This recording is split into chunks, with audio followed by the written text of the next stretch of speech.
Olá pessoal, muita paz, muita luz a todos. Bom, agora hoje nós vamos então ao nosso último módulo desse nosso seminário sobre Nibiros e o Astro X, né?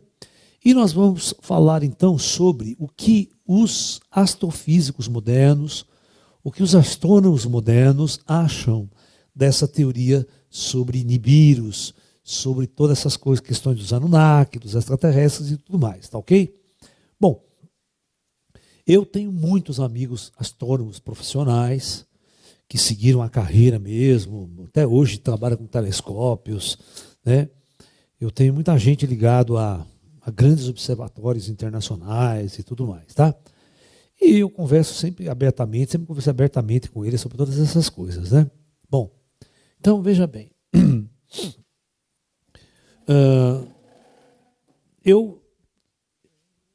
todos eles, né? Não, olha, todos os astrônomos que eu não acreditam, não acreditam na existência real de Nibiros. Ok? Tá?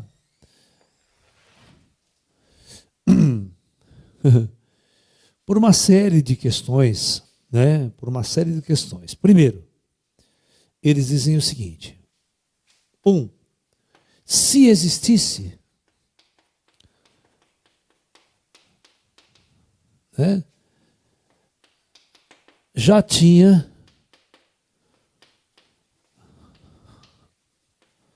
tínhamos descoberto e traçado todos os seus dados sobre eles. Ok? Tá? Muito bem. Outra coisa importante, né? Outra coisa importante, que quando você consulta esses cientistas modernos, né? Esses cientistas modernos assim. 2, né? Para os cientistas, a teoria da existência de Anunnakis, né, ou ETs, ou forma de vida superior, que a gente chama superior, né, num planeta com essa órbita, e tamanho,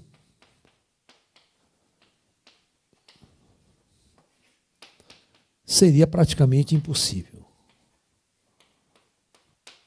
Eu vou mostrar uma das questões. Muito bem. O que os caras falam, né? O período orbital desse planeta, 3.600 anos. Tá? Oi? Não, o problema é o seguinte, o período não é questão. O período é a excentricidade da órbita descrita por esses caras, né? Porque existe uma equação matemática simples, que é a lei de Kepler, que o período ao quadrado de um planeta dividido, né, pelo seu raio médio da sua órbita ao cubo, é igual a uma constante. Tá? Então, vocês podem fazer uma conta, né? Vocês pegam 3.600 anos ao quadrado, sabe? Aqui em anos, dividido pelo raio dele, pela distância dele ao cubo, que nós não sabemos, né? É igual. Essa constante você pode tirar igualando a constante da Terra. A Terra tem o período de 1 ano, né, ao redor do Sol. Então vai ficar 1 ao quadrado, em termos de anos, dividido por o seu raio médio ao cubo, que é 150 milhões de quilômetros. Então, praticamente 1,5 vezes 10, aí você conta, ó. 1, 2, 3, 4, 5, 6, 7, 8, 10 oitava. Isso aqui ao cubo. Ok? Então, se você fizer essa matemática aqui, você vai tirar a distância que esse planeta está média ao Sol. É só fazer um monte de conta agora aí, matemática, tá? Você vai tirar esse raio aqui em quilômetros. Tá? Vai sair em quilômetros esse raio aqui. Tá? Só para vocês terem uma ideia, ele vai ficar a uma distância muito longe do Sol. Então, todos os cientistas, quando vão procurar qualquer outro planeta, né, astrofísico, orbitando outras estrelas do sistema solar, existe uma coisa, né, que vocês têm que saber, que eles chamam de zona habitável de uma estrela, né, dentro das nossas características. Eu vou mostrar um monte de coisa que impede que exista vida real num planeta nessas circunstâncias. Então, aqui está o Sol, eles colocam o Sol, né?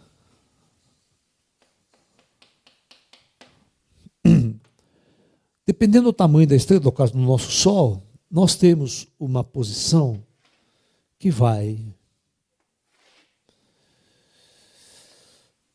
deste ponto a este ponto aqui. Dentro dessa distância do Sol, se o astro estiver muito perto do Sol, ele vai ser muito quente, muito quente. A temperatura vai ferver a água, né? Não vai suportar forma de vida. Ok? Tá?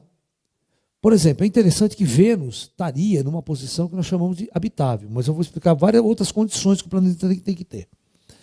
Se o planeta estiver além dessa distância aqui, a temperatura se torna tão fria que congela tudo e a vida ela só pode existir com a água líquida. A vida como nós conhecemos, biológica, só se tiver água líquida. Água congelada não desenvolve forma de vida biológica, tá? Então, o planeta tem que estar numa distância média do Sol que a gente chama zona habitável. Ok? Ok? Então, é mais ou menos isso. Se existisse uma raça avançada num planeta maluco, eles mudariam, né? Eles fazem viagem estelar, vai ficar naquela merda de planeta congelado. Vem para a Terra com uma maravilha, uma beleza de planeta, né? Cheio de mulata no carnaval. Né? Aquelas mulatas que faz português fechar a padaria. Né? Entendeu? Então, né, é uma coisa muito importante. Então, zona habitável. Né? Mas não é só isso. Por exemplo, você tem na zona habitável, você tem Marte. Marte está em zona habitável. Vênus também está em zona habitável. A Terra está aqui. Mas Vênus, ele tem uma atmosfera, umas condições. Ó, Vênus,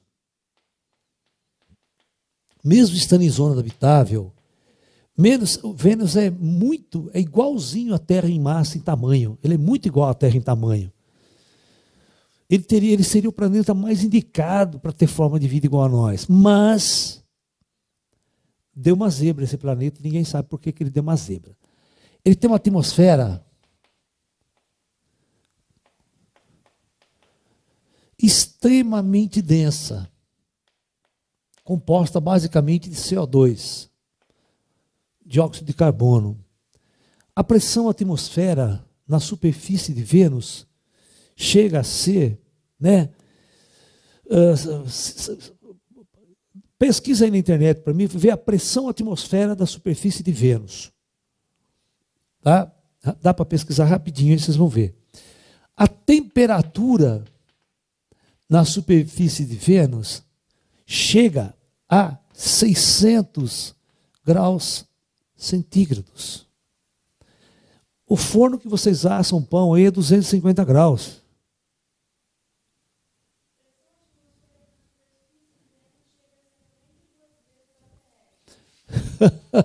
Ok, tá, peraí. Pressão atmosférica 92 vezes a terrestre.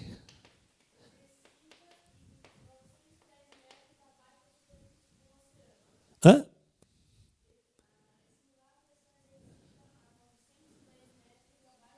É, praticamente 1.000 metros abaixo do oceano. É igual. No oceano, embaixo d'água. Uhum. O,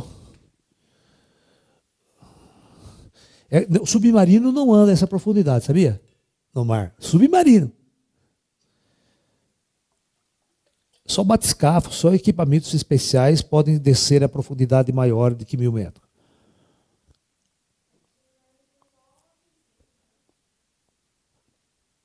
Senão ele estoura. A pressão faz ele implodir.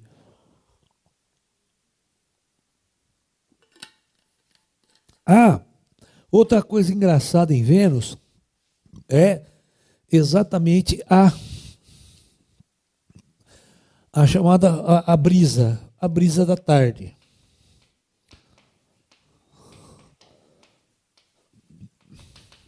A brisa da tarde, gente, o ventinho chega a 400 quilômetros por hora.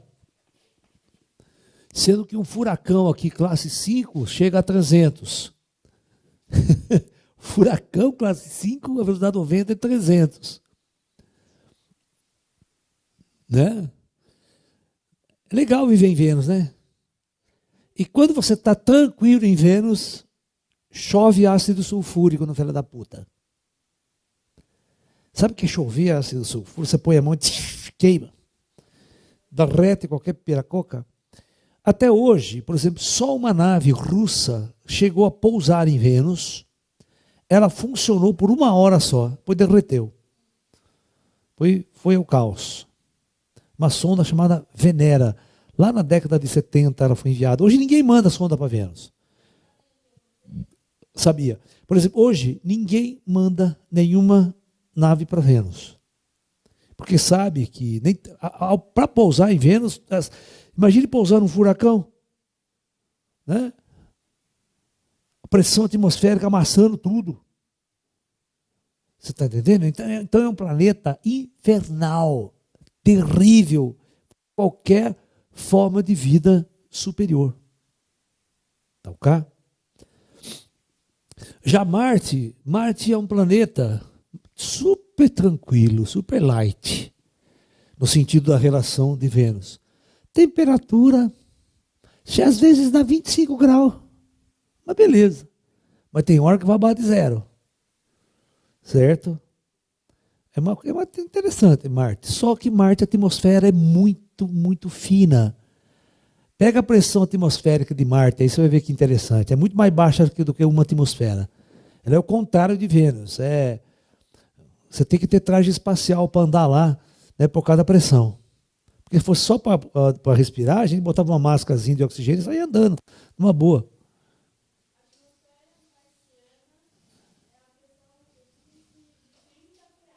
Hã?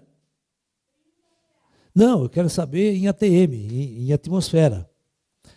Né? Quantas atmosferas ela é? 0,2, 0,3 atmosfera terrestre? 0,3, então. Então, a pressão em Marte, né?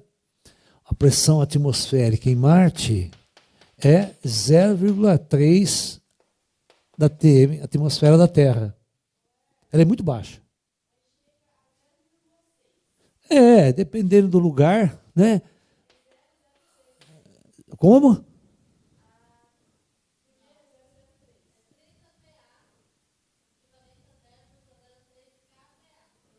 Não. Não, tem que ser o seguinte, ó, eu quero a medida em atmosfera terrestre. Aqui, nós chamamos, na nível do mar, a gente chama de uma atmosfera. Para ter uma relação entre aqui e Marte. Quanto que Marte é mais baixa? Você vê o Vênus, é 92 vezes a pressão terrestre de uma atmosfera. A cada 10 metros que você desce abaixo do mar, da água, a pressão aumenta 1 atmosfera. em relação à água, né? Achou? Não conseguiu achar, meninos? Mas tudo bem, vai procurando aí. Nós é uma atmosfera, deve ser 0,7, é bem mais baixa do que a nossa. Por isso você tem que ter traje espacial com pressão, pressurizado, para andar em Marte. Tá? Porque se a pressão fosse 0,8, quase uma atmosfera, você andava tranquilo em Marte, só botava o respirador, né? Não precisa nem de roupa, né? Entendeu? Só a máscara de oxigênio mesmo para andar em Marte numa boa. Mas por causa da pressão ser baixa, você sofre muito, né? Você não pode andar em pressão baixa. Bom, então, você vê que o planeta, e ele é deserto, né? Não tem água no planeta, praticamente a água sumiu.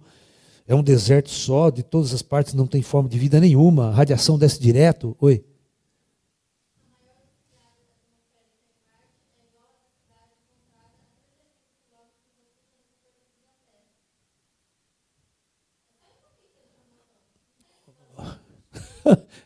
Esses caras tem que procurar certinho aí. Daí aí a gente, em relação, tem sim, é 0, tanto ATM. Né? Agora eu não lembro o dado certo, só para falar para o público, eu não gosto de falar coisa errada. Bom, então, mas é mais baixa do que a da Terra. Então veja bem, mesmo esses planetas estando nessas condições, não tem vida. Tá? Não tem vida nenhuma, só a Terra é um planeta totalmente, olha, o planeta Terra é um planeta totalmente construído, projetado por inteligências extraterrestres do plano superior para implantar vida. Nenhum engenheiro sideral ia implantar vida num planeta maluco daquele. E nem ia implantar vida em Vênus. Nem ia implantar vida num planeta cuja órbita está lá em Plutão, está lá para frente, não sei de onde. Vocês estão me entendendo? Essa é a complicação que eu estou dizendo para vocês. Então, os cientistas não vão acreditar nisso. Eles vão acreditar nisso aqui, ó. Isso é a coisa mais razoável, mais inteligente, mais aceitável, mais natural, né? Em relação a isso. Muito bem. Muito bem. Agora, eu vou dar um outro dado, que esse é o mais foda de todos, que ninguém que pensou em Nibiros nunca discutiu isso. Eu nunca vi um esotérico falando em Nibiros, falando dos Anunnaki e discutindo isso que eu vou falar agora com vocês. Tá?